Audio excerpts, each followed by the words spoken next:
Welcome back to New Money. This evening we're discussing estate planning. My guests are Tony Davey and Mervyn Messias. If you'd like to email me, you can send your query to info@anchorcapital.co.za. Quite a revelation here to Tony, because we've been talking for years, and every will I see has this question of a testamentary trust. Mervyn's made a difference.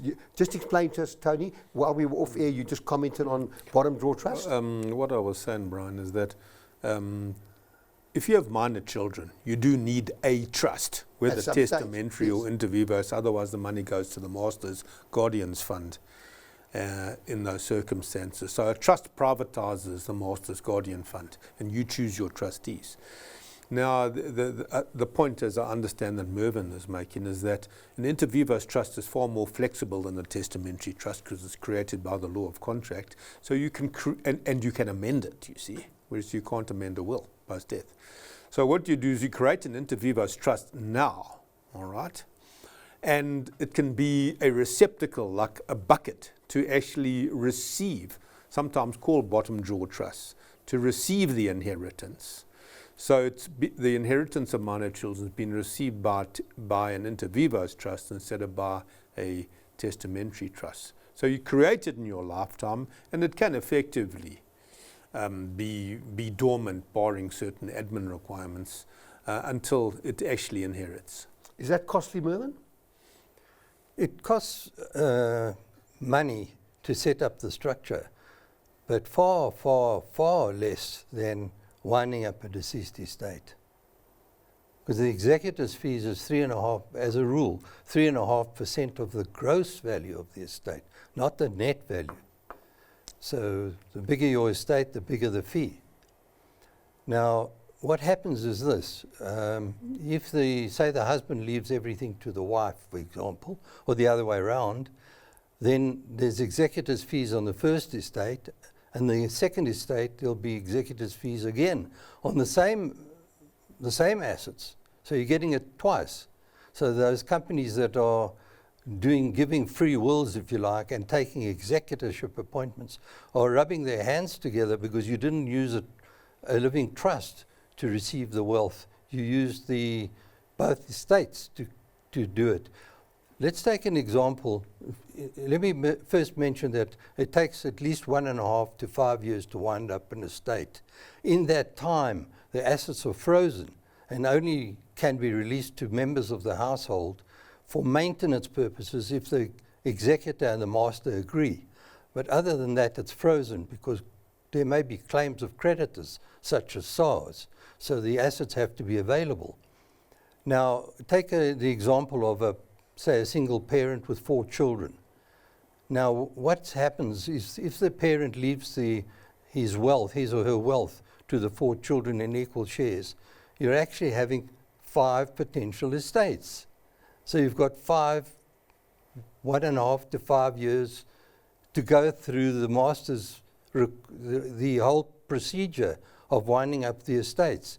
Instead of that, if that person had left everything to, say, an inter vivos estate, trust, then there'd only be one estate to go through, because the inter vivos trust wouldn't die. Although, Tony, just to let you come in here, if you're leaving everything to a trust, then you've got the issue of distribution of beneficiaries. Whereas if you left to the 4 children, they will inherit, and everyone's got different objectives. I mean, one may be living in Australia, one in the US, one in Israel. Who knows where they are? So you've then got to word the trust very. Would you create five cells within that trust? Yeah, what's quite common, Bryan, is in one trust you can actually create cells. Yes, so that the different objectives and needs of the different beneficiaries can be basically provided for. Yes. Unfortunately, I'd love to spend more time on this, because we've never dealt with this. We've never dealt with the comments you've made that maybe this testamentary trust is not the route to go. And I can assure you, every will I see, and I advise people. Now, I'm seeing this from a completely new angle, and I shall read your books. I shall study them very carefully, Mervyn. Thank you for that. Thank you for the gift. Mervyn, I've got an email from Philip in Khyber. He says, no, I'm going to give this to you, Tony. If your taxes are all in order, can SARS go back longer than 5 years and ask questions? If they can, do they have to inform the taxpayer of the reason for this? Does the taxpayer have to respond, or can they rely on prescription?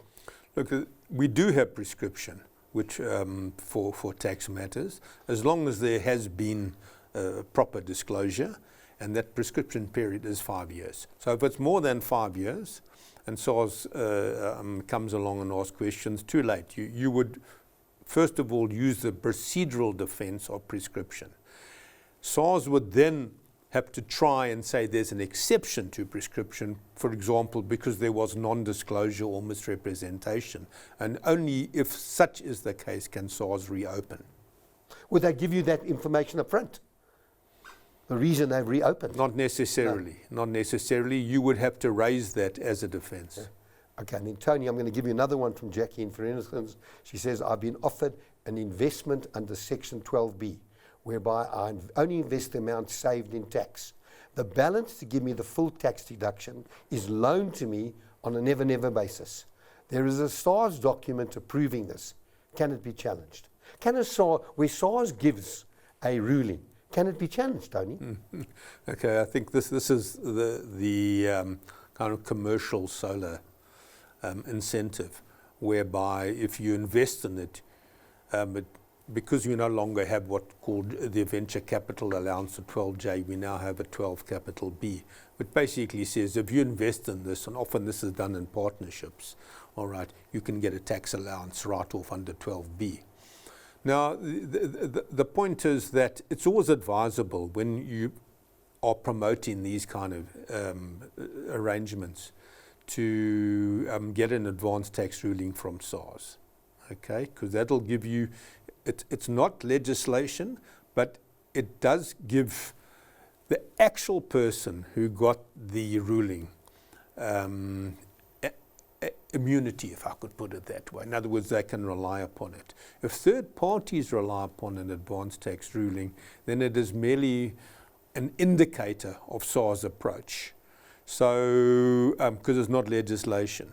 So you've got to be very careful with rulings to make sure, does it apply specifically to me or just by association? If it's by association, whilst it's of persuasive value, you can't use that as an absolute defense in a tax matter. Mervyn, Maureen in Auckland says, please explain who the master is. Well, everyone hears about the master. Is there one master? You know, in my home, there's no master, there's a mistress. Well, the master is, it's like the receiver of revenue, if you like. It's an office, the head of the office is called the master, and it's the office that governs all trusts. And they do liquidations, the liquidators as well. They govern that, and they govern deceased estates. So they administer, in terms of the Administration of Deceased Estates Act, and they administer the Trust Property Control Act. And they, all matters falling under those statutes fall under the office of the master. Now, the master has offices in various parts of the country, mostly in the different provinces, and you can have a master in Pretoria, in Johannesburg, Bloemfontein, Cape Town, Pietermaritzburg, and so on. And they usually deal with the matters that arise in that jurisdiction. But there could be deputy masters. It's not one person. You know, I think of one person on a throne. This is the master. No. And No. with files everywhere. Correct. There's deputy masters and there's assistant masters. Yeah. Tony, Johnny Bantry-Bray says, my late husband's mother died in 2015. Including her estate was a commercial property investment offshore where the valuation was given by the property company and estate duty paid on this value. My husband has now passed on, and I have two questions. The assets have been left to children. Is there any allowance given to state duty, as it seems weird that we must pay state duty on both occasions? And the second question, please hold that. Just let's deal with the first one. First question, Bryan, there is what's called the first schedule to the Estate Duty Act, which does grant some relief from double estate duty. if you inherit but within a 10-year period. And they basically give you relief on the basis of 20% per year. So in the circumstances of this, if we say 20% year 8, will be 5 years. So basically, yes, but it's so 20%, yes, over a 5-year period. So if we're in year 5, you would only get the final 20% relief. So in year 1, if there is an inheritance and potential double estate duty, 80% relief, and then basically it comes down 60, 40, 20. Then I quickly want to sneak in B. Although the company is telling us how well it has done, the sale price is a lot lower than the valuation. What do we need to provide the master to reduce the value to a more realistic level? I use an example of rates of tax on property in South Africa, where in the event of death, the sale price is a lot lower than that of the rates value.